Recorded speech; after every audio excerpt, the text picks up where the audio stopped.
$1 back with my SmackDown review for September 29th, 2023. Better than last week, so at least there's something good here. At least none of the babyfaces don't look stupid like last week was, because last week was took place in Sacramento, California. So yeah.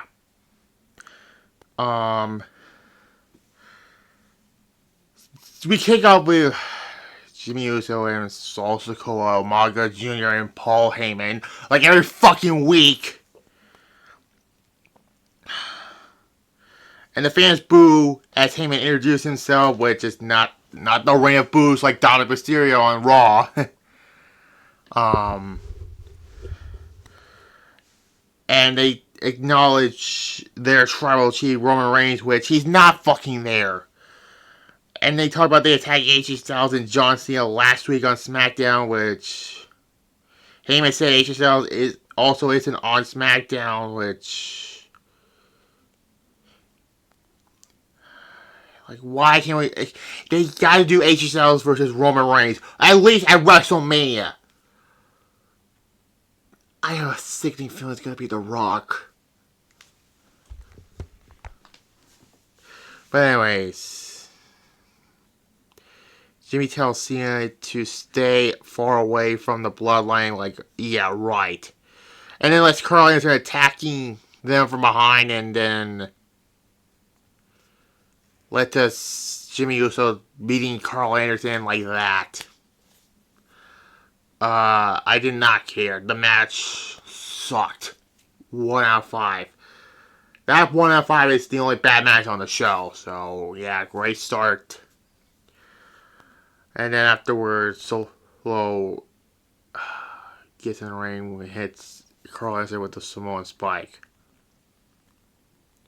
Then Santos Escobar's interview backstage. Talk about tonight's match against Rey Mysterio for the United States Championship.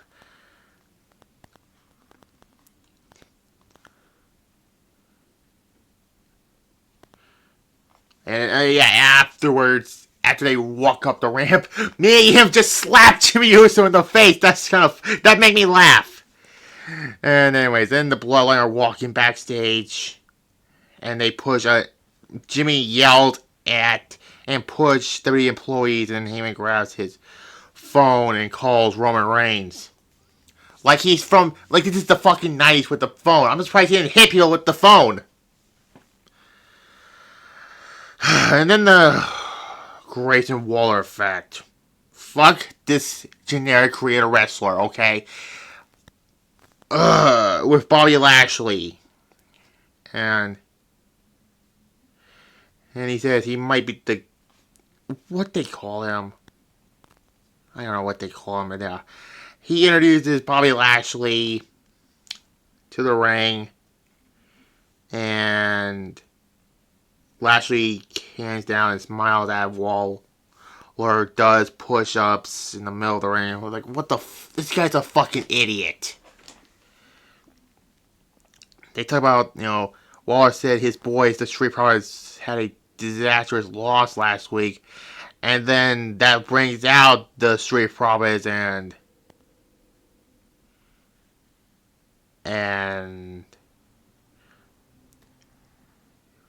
he says back to the drawing board, and then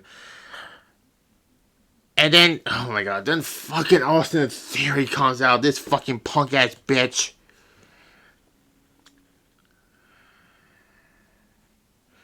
And yeah.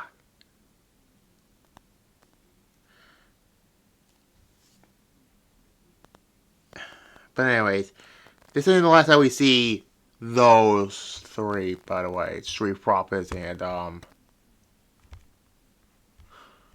what you may call it, Bobby Lashley. Austin Theory defeats Cameron Grimes. It was a little better than the opening contest. Then Dragon Lee was in the audience. And then Austin Theory wins. 2.5 out of 5 I'll give this. And then Austin Theory walks towards Dragon Lee, and then they brawled. Then Rey Mysterio talks about his match against his Santos Escobar, the LWO family, yeah. And then we cut the commercial. And then for some reason, Jimmy Uso attacks Isaiah the Adonis with beef at telling him to stop. No top dollar because he's released from WWE, unfortunately.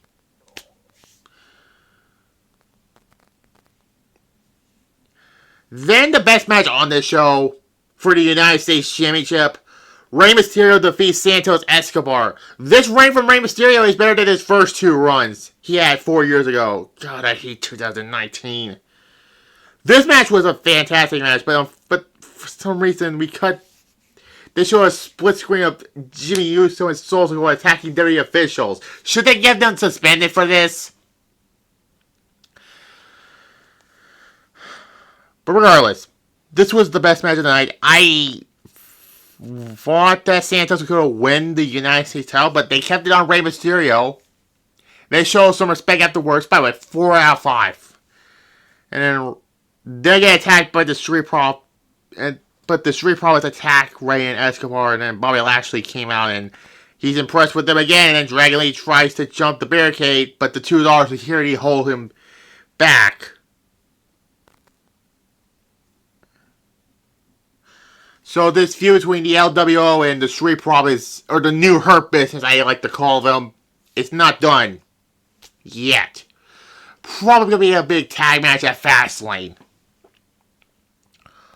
And then backstage, the LWO are backstage, and yeah.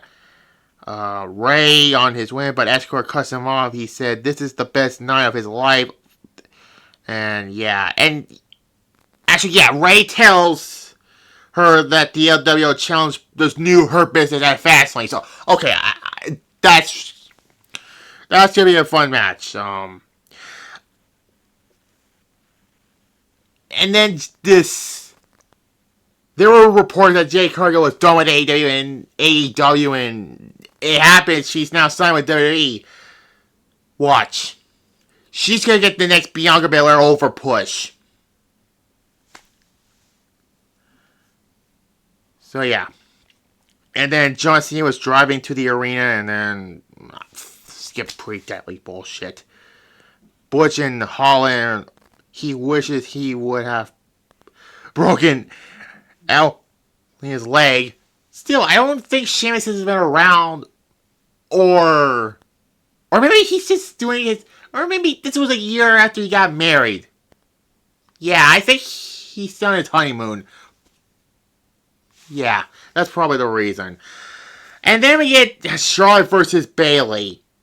Charlotte defeats Bayley in a shockingly good match. Yeah, this was actually a good match. Charlotte wins with a spear. Like she's Roman Reigns. 3 out of 5. It was a good match. And then Bayley asked for the money, and she tells Flair that they are going to end her tonight. But then Asuka comes out, and it's going to be a triple threat match at Fastlane. Oh, great. Is this going to be like what's happening at SummerSlam?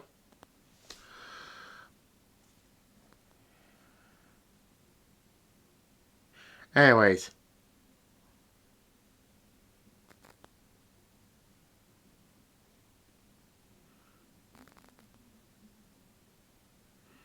Then we cut back to see John Cena walking with the contract.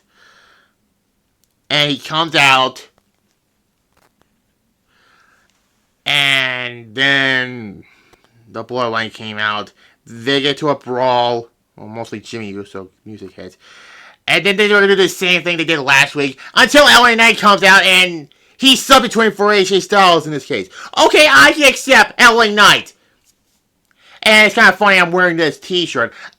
Again, I bought this t-shirt after the Payback pay-per-view, like I mentioned before. And the John Cena t-shirt. It's kind of funny that happened. That happened earlier this month. Payback, by the way.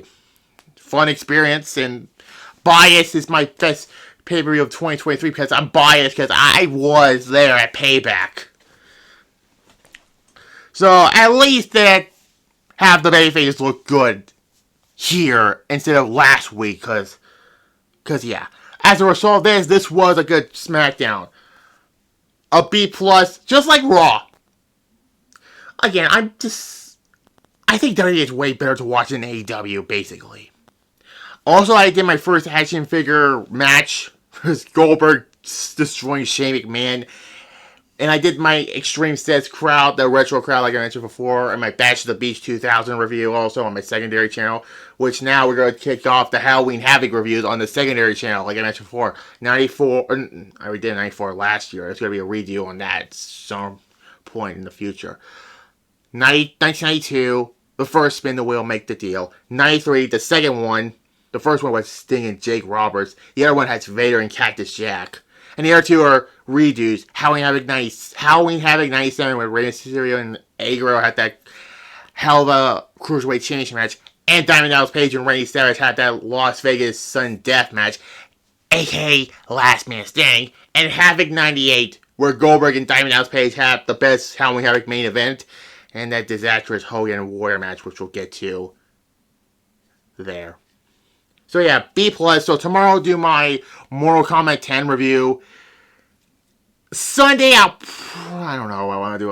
I'm just going to hold back on Sunday. Maybe I'll do another action figure match on there. Maybe, yeah. I don't know what match I'm going to do with that. By the way, I do hand motions because I don't know how to do stop motions and other things like that. But regardless, tomorrow I'll do my Mortal Kombat 10 review. And we'll go for there. Like this, comment, and subscribe to both my channels in there. Bye. Yeah!